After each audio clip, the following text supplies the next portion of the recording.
Repeating, a sniper with a high-powered rifle has taken up a position on the observation deck.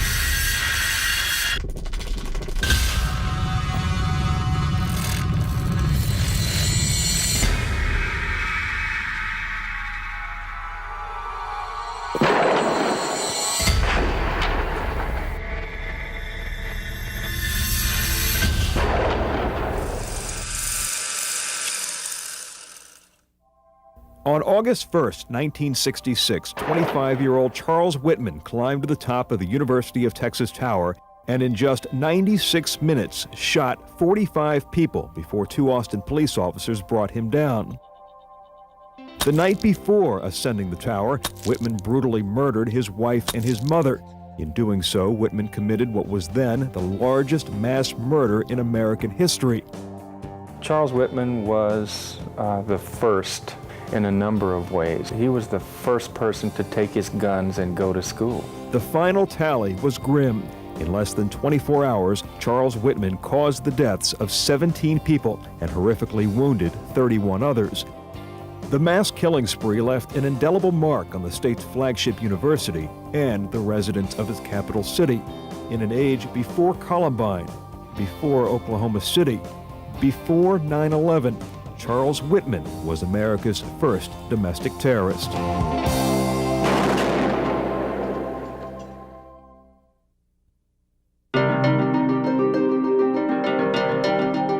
Charles Joseph Uitmen was described by many as the all-American boy. Growing up in Lake Worth, Florida, he became an accomplished piano player. At the age of 12 years and 3 months, the youngest Eagle Scout in the world.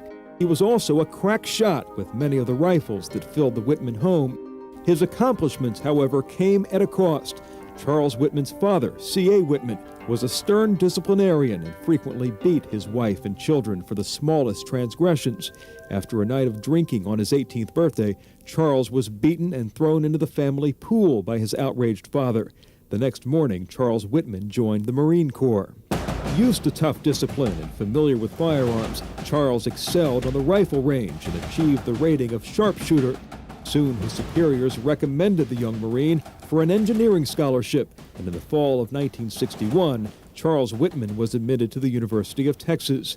Once enrolled, Charles met the woman who would become the love of his life. Kathleen Leisner entered the University of Texas as a beautiful young woman from South Texas. Their courtship was quick, and on August 17, 1962, the two young lovers were married in Kathy's hometown church in Needville, Texas. Once back in Austin, Charlie quickly fell into academic trouble, lost his scholarship, and returned to the enlisted ranks of the Marines. His second experience was nothing like his first. Missing his wife and eager to return to Austin, Charlie fell into trouble, spent time locked up in the brig, and as soon as his enlistment was up, returned to Texas and re-enrolled in the university as an architectural engineering student. Eager to finish, Charles took a heavy load of courses, but soon complained of headaches and had trouble concentrating on his studies. As a freshman in 1961, Uitmen had remarked to friends that the university's main building, the tower, was a perfect fortress in which one man could hold off an army. In the summer of 1966, Charles Uitmen's thoughts returned to the tower and its potential as the perfect sniper's nest.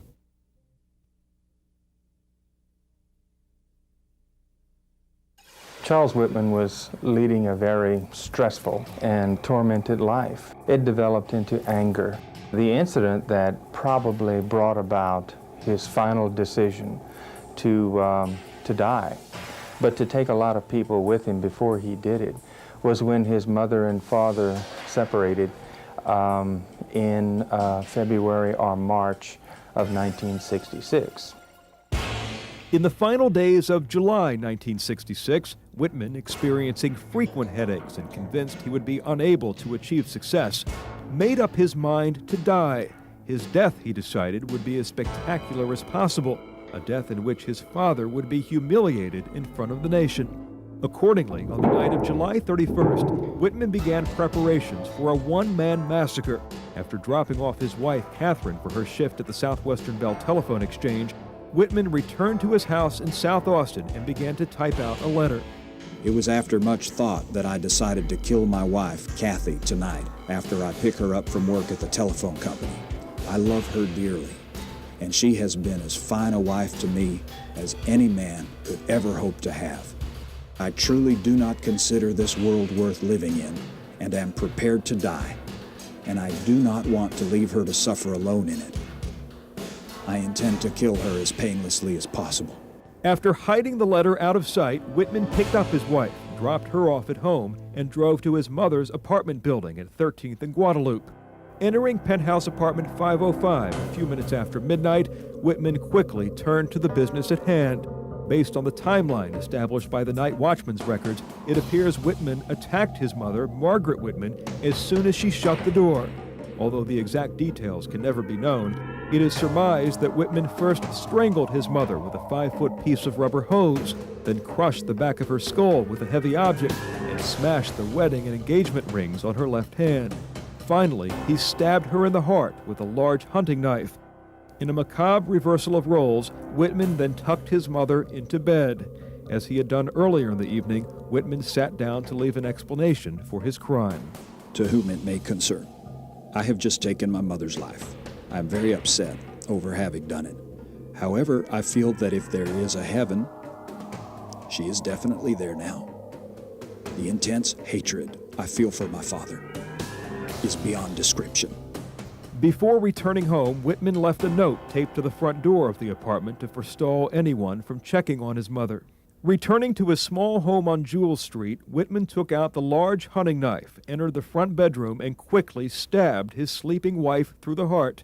It is doubtful and perhaps merciful that Catherine Uitmen never knew what happened.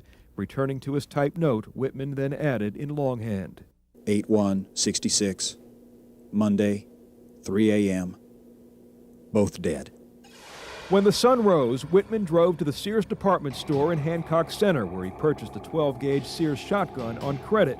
Returning home, he sawed off both the stock and barrel. Working quickly now and methodically, Uitmen packed his Marine Corps footlocker with everything he would need for a long siege.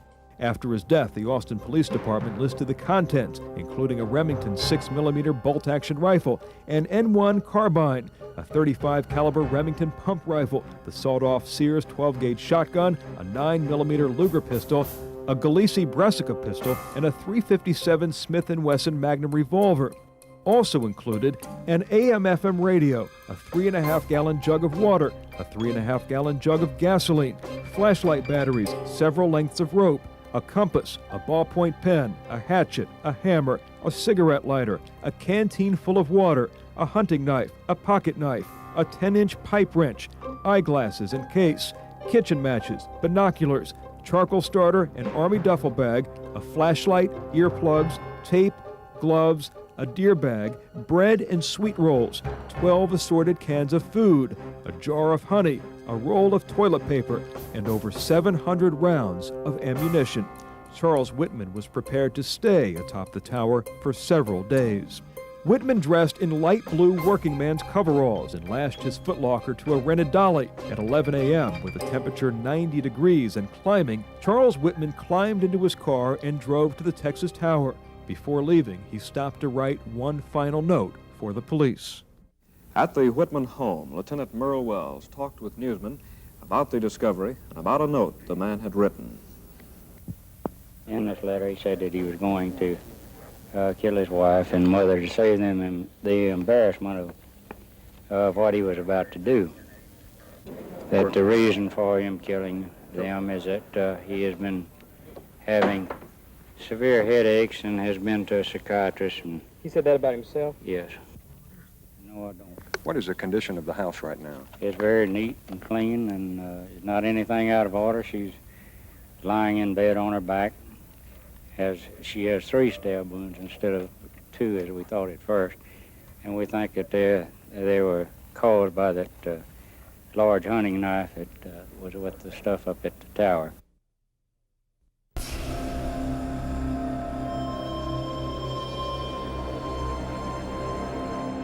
Arriving at the tower, Uitmen parked at the base of the building, rolled his dolly into elevator number 2, and began the 30-second ride to the 27th floor. After exiting the elevator, Uitmen slowly manhandled his footlocker up 2 flights of stairs until he reached the 28th floor and the entrance to the observation deck. The first to die was 47-year-old receptionist Edna Townsley.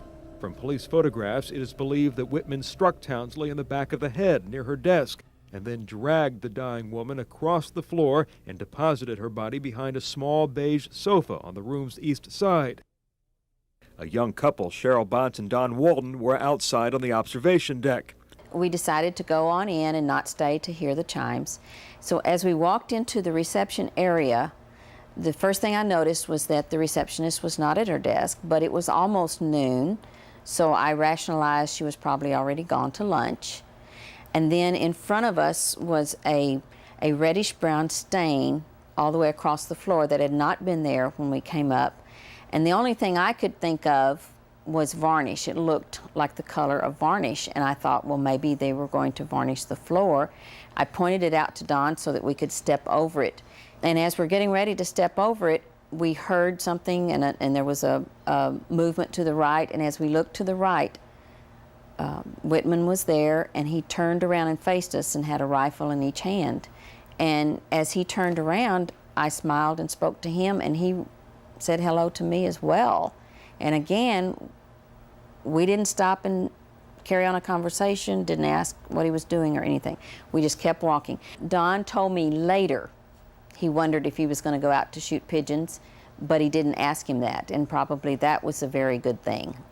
I think what saved us is we didn't stop walking through the room, we didn't stop talking, we didn't stop and ask him what he was doing, we did not impede what he had in mind, we did not question him. We simply interrupted him for about 15 seconds. While we were going down one elevator, the Gabor family from Texarkana was going up the other elevator because they were right behind us. He was still in the reception room, had not yet gone out on the observation deck, and they tried to go up that staircase that we had just gone down.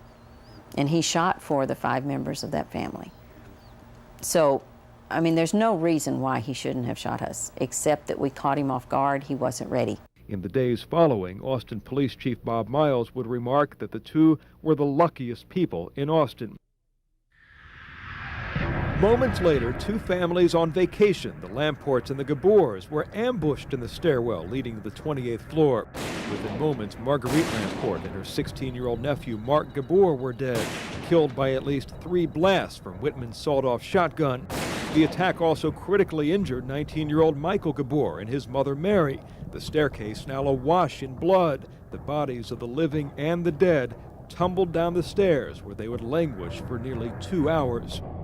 6 years later, the terribly injured Mary Gabor would publish her account of the family's tragic encounter with Charles Uitmen in an autobiography entitled The Impossible Tree.